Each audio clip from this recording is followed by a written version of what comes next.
that isn't really how evolution works. What we look at in the fossil record is we find evidence of traits that are transitional, not species that are transitional, but character states that are transitional. And what we find in the fossil record are species that have a mosaic of characteristics between two groups that we thought might be pretty different. That's the sort of evidence that we have in the fossil record that supports common ancestry and supports change over time. But missing links are not necessarily our direct ancestors. They're just evidence of character evolution, basically. That said, we have enormous amounts of evidence in the fossil record for common ancestry and transitional states in all kinds of characters and characteristics in all kinds of different organisms. So and in humans, the fossil record, because of where humans in the past lived, was amenable to fossilization.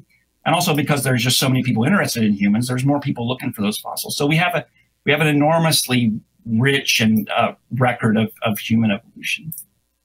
And Kent, did you want to follow up on any of that? Yes. I need F5 again. Am I okay? No, you're good. You sound good. Oh, good. Well, first place, there is no such thing as a fossil record. There are a lot of fossils, but it's us putting an interpretation on them that's just as easily explained with a global flood, which would, of course, automatically sort creatures by similar body density or similar habitat. You would expect to find birds in one layer, generally the top layers, because they fly. That's how they run out of gas. Of course, they don't drown first. They drown last. And you'd expect to find fish lower than birds, which would not necessarily mean one evolved to the other. It's just hydrologic sorting, or just by habitat or by body density or by intelligence.